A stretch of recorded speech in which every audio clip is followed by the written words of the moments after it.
Well, Hillary Clinton is taking very few questions from reporters since announcing her presidential run, and her reluctance is now under even more scrutiny amid ongoing controversies surrounding her emails and foreign donations to the Clinton Foundation. This week, at a Cedar Falls, Iowa campaign stop, our own Ed Henry called her out on it. Listen. Yeah, just wait. Yeah, maybe when I finish talking to the people here. How's that? I might. I'll have to ponder it, but I will put it on my list for due consideration. Let's talk about the strategy with our media panel today. Judy Miller is a Pulitzer Prize-winning investigative reporter, author of the new book, The Story, A Reporter's Journey, also a Fox News contributor. Lynn Sweet is Washington bureau chief for the Chicago Sun-Times. Judy, are you at all surprised that Hillary Clinton continues to maintain a healthy distance from any media questions? A healthy distance and a healthy dislike for us. There's no reason why she should like us. The New York Times and other institutions have not been terribly kind to her of late. But look, after 28 days, John, she had to come out and say something. And kudos to Ed Henry for luring her out or giving her the excuse she wanted to answer a few questions. Carly Fiorina has answered more than 300 questions from the press. Hillary Clinton about 8. But at long last, we got at least a few answers to a few questions. Yeah, and even at that, Lynn, I mean, she didn't really answer some of the questions, but she did stop the clock on that newspaper timetable that had been keeping track, a month since she had answered any questions at all. So at least she managed to dispense with that by giving some so-called answers to a few questions.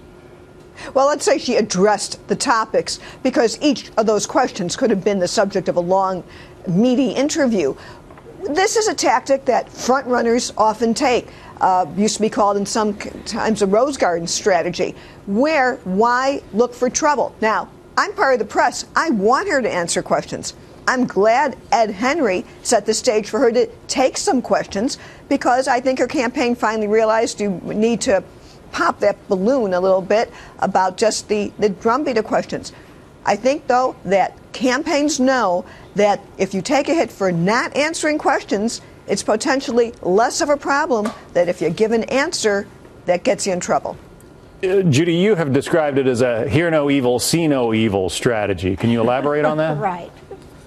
Yeah, look, the news is not good. The steady drip, drip, drip of stories about her, whether it's her decision to decide which emails to turn over to the department, the Clinton Foundation and its many contributions. By the way, there were 26 million more just reported yesterday, according to the Wall Street Journal. That's on top of the 25 million. Hard to square that woman of the people stuff with that kind of money. I think after a while, if she doesn't start dealing with some of this, you're going to get what I call the Romney effect, which is just all of this stuff begins to stick to the most Teflon of candidates. All right, let's talk about something else, a lack of media questioning. Some networks are failing to call out President Obama for his strategy as ISIS seizes more territory across the Middle East. We remember when, prior to the surge, when things were going badly in Iraq, it was all about the fault of the Bush administration. Now things are going badly in Iraq and Syria, and especially some of the broadcast networks aren't attributing it in any way to the Obama administration. Is that fair, Lynn, and is it accurate? Well, I think in the examples of the breaking news of the nights of the incursions into Palmyra, it is, but I'd like to make a point that for TV, especially in a national broadcast, if they just have news of the day to bring out, it's hard then to get the backstory and analysis. And I have just an example. This is a column running today detailing by Charles Krauthammer, Fox contributor. It says in the headline, Obama merits bulk of blame. Look how many words it took him to write that story. TV just has a hard time trying to sometimes tell the analysis and backstory. So I would say, given that there is breaking news to tell, that you don't necessarily fault the networks this time for not getting behind and deeper into the story, because certainly the print newspapers, my business, The New York Times said that Obama's strategy may be faltering, and certainly other outlets have raised questions, including the Wall Street Journal in today's paper. But Judy, the administration says its strategy is working.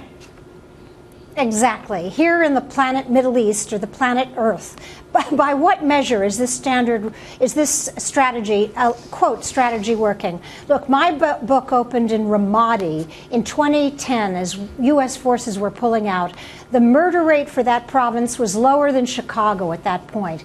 The province had been stabilized. Iraq was stable. It didn't take the press long to ask in 2006 whether or not all of the defeats we were incurring reflected a failed strategy. It's one sentence, Lynn, and that's all you had to do this time. And yet the three broadcast networks have resisted doing that. This is a failed strategy. 75% of our air sorties return with their bombs because they can't even figure out the targets to hit.